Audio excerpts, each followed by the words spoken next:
Um assunto que também foi discutido e que eu tenho certeza que eu tenho, o Valmor tem, o Marcelo tem lembranças e registros tristes desse tipo de cobertura, que são as enchentes, né? As cheias que infelizmente assolam toda a região do Vale do Itajaí, na verdade, né? E que de uma forma ou outra empacam muito o desenvolvimento da nossa região e que precisa ser cobrada cada vez mais das autoridades. É verdade.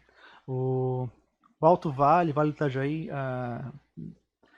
pela natureza, né, por ser um vale, um rio alagável, nunca vai ser livre das enchentes, mas pode minimizar esse tipo de ocorrência, né? Na região nós temos aqui 3 barragens, né, de Taió, Ituporanga e José Boatê, né? A oeste, a norte e a barragem sul, né? A norte, a de José Boatê, é a maior do Brasil em contenção de cheias. A É maior uma barragem dimensão é enorme, absurda, né? é a maior que existe. Construída lá na década de 70, inaugurada em 1992, tem todo um histórico em cima, tem a história do conflito em cima das terras indígenas, né? Esse tipo de. E hoje essa barragem, que é importante para a questão do aqui de Birama e do Médio Vale, Blumenau, cidades importantes até Itajaí, né, ela está abandonada. Né? Foi a única das 3 barragens que não recebeu nenhum reparo nessas obras, né, justamente por causa dessa questão também, né, do conflito indígena, né, que deve ser solucionado também o quanto antes. Né? E essa também foi uma dos nossos questionamentos em cima dos candidatos, né, a governador, deputado federal e deputado estadual. E foi capa do jornal Vale do Norte, especificamente, que hoje o Marcelo é editor, muitas e muitas vezes. Inclusive, Marcelo, se tu pudesse falar um pouquinho daquele estudo que saiu, caso um dia, né, a barragem venha a colapsar, qual seria a área atingida, né, da nossa região? Um estudo realizado, se não me engano, não falha a memória, foi pela UDESC, né? Foi uma defesa de curso da UDESC, pelo que eu me lembro, faz alguns anos que eu fiz essa matéria. Só lembrando um pouquinho, Ibirama, a barragem já, não é a barragem, mas as ensecadeiras já estouraram, né? Umas épocas chegou a alagar a cidade.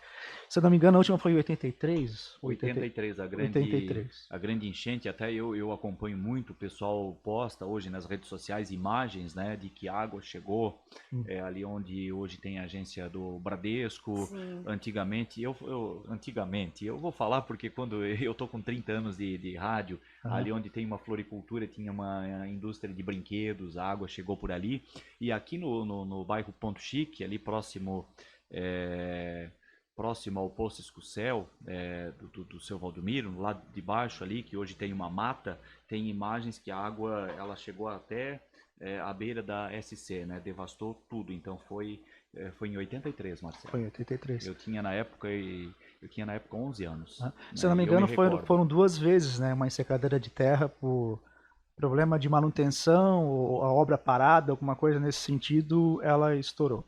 Aí já dá uma ideia da dimensão que seria estourar uma barragem dessa, né? Uhum. Não estou dizendo que isso tem possibilidade, mas que a falta de manutenção, ela hoje precisa de uma limpeza, de um canal extravasor, limpeza do vertedouro, né? E isso tudo está no projeto da barragem hoje. Daí, se caso essa barragem, né, se fosse possível, né, a gente não sabe, se ela estourasse, alagaria toda essa parte do centro de Birama até Blumenau e Itajaí, Uhum. né, com a força da água. Esse estudo mostrou umas cotas de alagamento, né? O tempo que a água levaria para chegar, acho que se não me engano era 12 horas, eu acho uma coisa assim. Mas assim, eu não lembro direito, eu devia ter até ter lido essa matéria um pouco antes para poder me lembrar dessa época. Mas é um assunto que sempre despertou interesse, chamou atenção.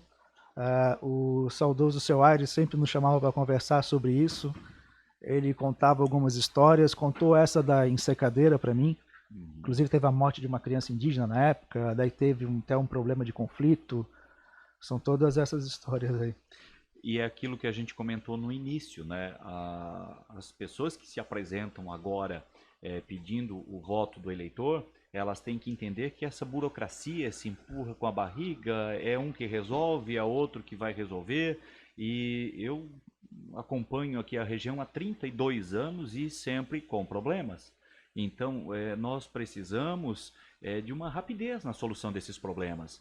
É a questão, voltando ao assunto da BR-470, a ponte no limite de municípios entre Ibirama e Apiúna, né? Ali, aquela ponte tem problemas sérios, né? Vamos esperar acontecer o pior, como falou o Marcelo, lá em Pouso Redondo, né? Não foi feita uma manutenção adequada e quando surgiu o problema, olha o desastre econômico. Essa questão da barragem, a gente sabe que preocupa inúmeras pessoas. Todos nós ficamos preocupados quando começa a chover, né? A questão da enchente, desse conflito e, como falou Marcelo, a única das três que não recebeu investimentos. E nós precisamos, e é justamente quando se apresenta a estiagem, o tempo seco, é que tem que ser feitos né? os reparos para fazer, né, a manutenção adequada. Então, é preocupante, né? A gente espera, né, que esses entraves, essa burocracia possa aos poucos sendo deixada de lado e resolvendo com mais celeridade. Não dá para postergar esses problemas.